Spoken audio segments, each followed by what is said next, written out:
1 2 3 4 5 6 7 8 9เด้บอกต่างๆใน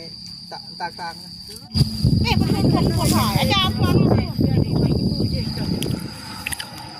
กินบางมี่พี่น้องเลยนี่อยู่ให้อยู่นาฟังพวกนั้นเขาเจ้าลกกาอยู่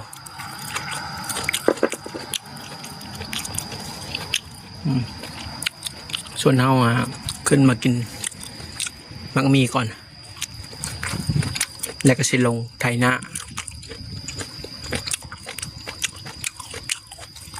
บรรยากาศอยู่ให้อยู่หนาเมื่อนี้ไม่ได้เข้าป่าเข้าดงพี่น้องเลยมื่นสิได้ลงดำเลยมื่นเนี่ยเพราะว่ามื่อนี้ลกกาไว้แล้วก็ไถนาไว้หน้ากับบนลายดอกประมาณ30 ตาเนี่ยเลยทุกคนเลยตาน้อยๆบ่ใหญ่หรอกมื่อนี้ก็เป็นมือที่2ที่ว่าเขาไถไว้ทุกคนเลยคุณนะ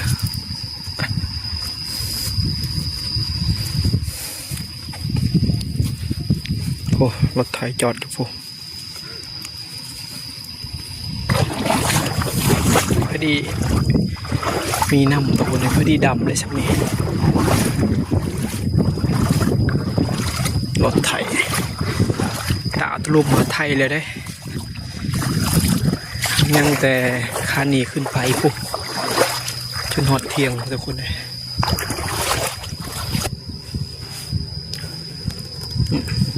ไทยแต่เสาหากันในประมาณ6-7 ตาทุกคนเลย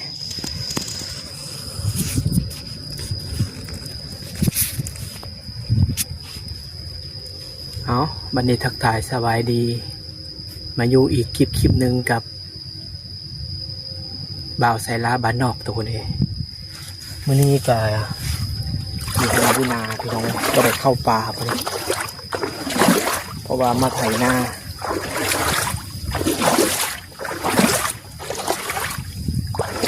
ยังบ่แล้วอยู่เลยนา2 ทง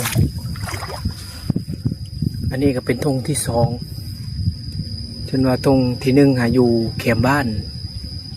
ก็ได้ประมาณ10 ตาดำเพราะว่ามันบ่มีน้ำก็เลยมาดำทงที่2ก่อน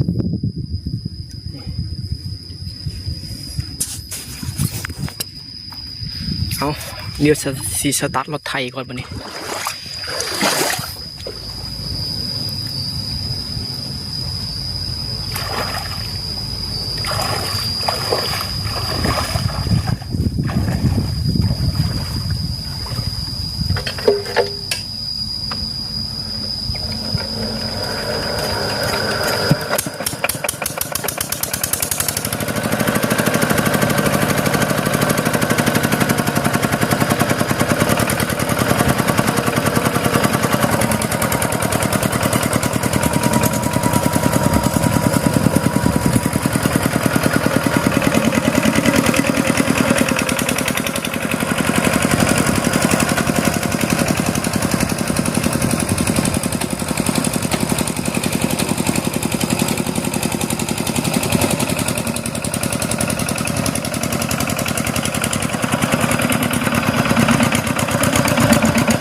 นี่เขาก็สิเอาเสือกแล้วก็ไม้มามัดใส่แบบนี้ทุกคนเลยนี่นะเวลาเขาไทยแล้วเขาก็สิบ่ย่างเลยแบบนี้เพราะว่าเมื่อกี้เนี่ยมันมีน้ำแล้วเขาก็บ่ได้ใส่เวลาเขาไทยแล้วเขาก็สิเหยียบไม้ดูนี่เลยนี่แต่มันก็สิลากไปเลยแบบนี้เขาก็สิบ่ย่างอีกแบบนี้บ่เมื่อยอีกทุกคนเลย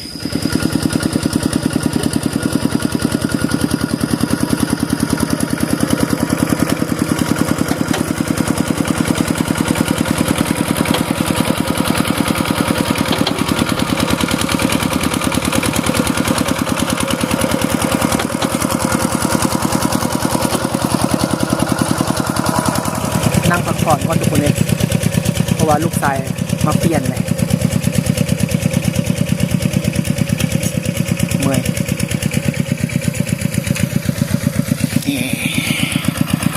ลูกชายมาเปลี่ยนแล้วมาเนี่ย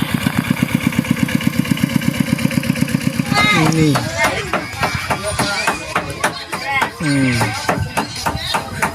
ชาเด้อ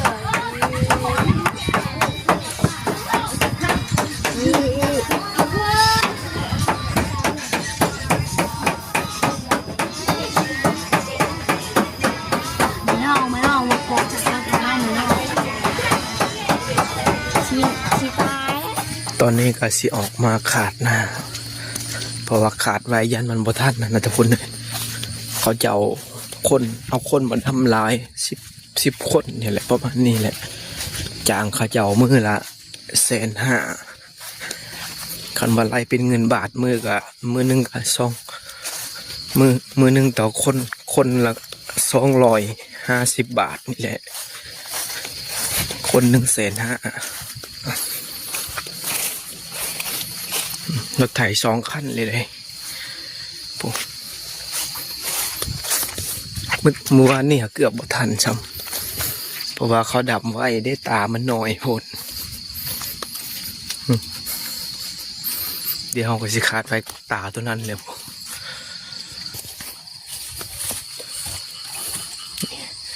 ตาตัวนี้หาเฮ็ดใหม่เลยทุกคนเลยเอารถไม่รถฟอร์ดตาแต่เก่าครับผู้ในน้อยคนเลย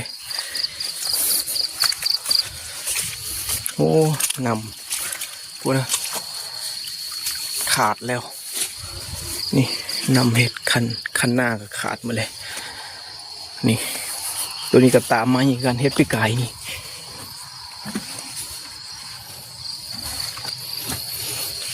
มีนำเบื้องหนึ่งบ่มีนำเบื้องหนึ่งทุกคนเลยเพราะว่ามันบ่เพียงหันสิขาดไฟตาตัวนี้เลยนี่วิธีขาดหน้าทุกคนเลยขี้ขาดยางก็เลยเอาไม้มามัดใส่นี่นะสบายเขาเหยียบเวลาเขาขับรถไถนี่เหยียบจังสี่เลยได้นี่แล้วมันก็สิลากเข้าไปเลยสบายแล้วบ่ต้องย่างแล้วนี่เอาวิธีใหม่ทุกคนนี่แต่เก่าเขา2-3 ปี 4 ปี5 ปีเฮ็ดนาตลอดนี่ย่างตลอดเลยหากำมูจักในปี2025นี่ทุกคนเลยก็เลยสบายในนิดนึงเมื่อวานนี้ไม่ได้เติมมือเติมเต็มถัง2 มือทุกคนเลย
เพียงเยอะหมออันต่อดังใครเก็บเยอะ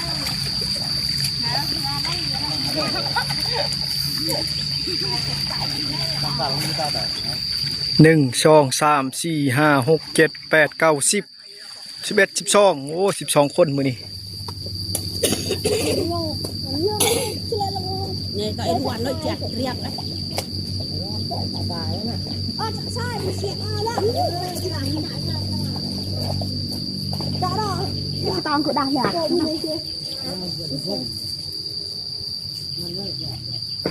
อันนั้นบอกไปบันทึกอันกว่าเสียงจ้ะลามเทียนจะถึงมาเสียงสักอีกปะนี่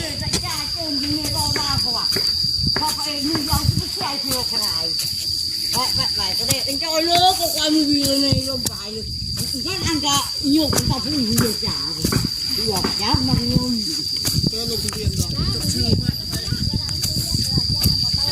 các chữ ได้บอกทำการเมต่าง đỏ đi chặt cháu mày tại nó tao ๆจะโหดจุ่รันถ้าเป็นเดียวประตู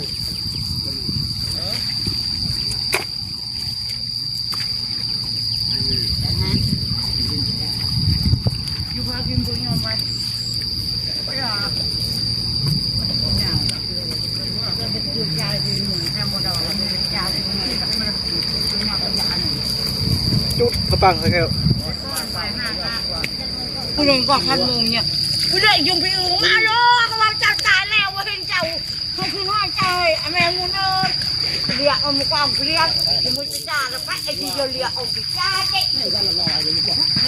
กี่กระสับยางนี่ ไปเจ้าเห็ดหน้านั่นก็เอาให้กินข้าวโมหมดแล้วอาหารยังไม่ทันปนอันนี้เขาปนแล้วหน้าชูมาจะรอความเด็กเนาะแต่ด้วยผมเผื่อเยอะยังเผื่อเจอกับมึงเผื่อเราตุ้มไอ้ที่มันงั้นหมอกอดทนก็ต่อเหยาchơi chơi rồi xong phải dầu đi miệt sạch xe mua bạc cỡ xe như thủ đã xe nó sắp ở bẻ cho tay khác đi loa khácไม่ได้อาจารย์พอนี่ประกาศชื่อจะเป็นอะไรเดี๋ยวไปจะโอนเดี๋ยวที่ประกาศชื่อไปตั้งมาได้ไปก่อนมือนึงก็ได้เดี๋ยวประกาศชื่อน่ะเก็บก็เอาไปใช้มัวอันที่ประกอบมันจะเจ็บน่ะ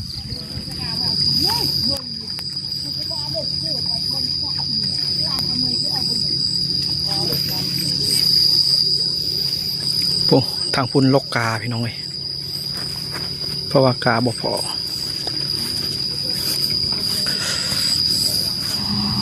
เอาวันนี้ก็เกี่ยมเครื่องเกี่ยมของกลับบ้านแล้วทุกคนเลย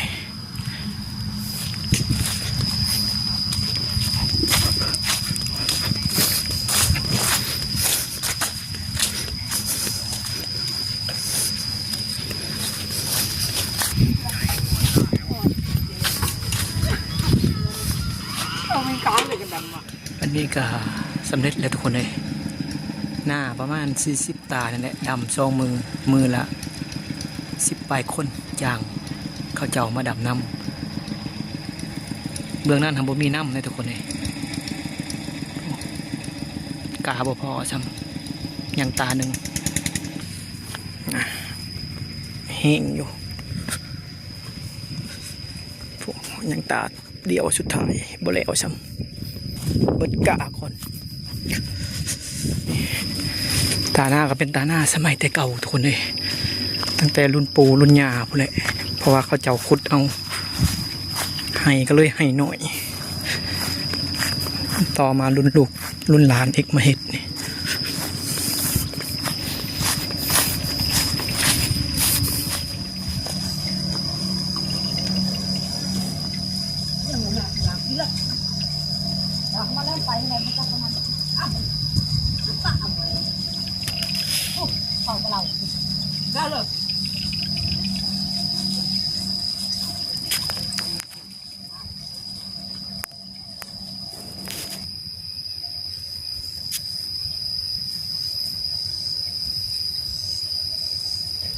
มีแหงแล้วบัดนี้พี่น้องเอ้ยสิได้เข้าป่าหาอยู่หากินต่อบัดนี้นี่แหละโพที่ว่าเขาขึ้นไปหาอยู่หากินโอ้ข้างนั้นก็มีทุกคนเลยติดกันเลย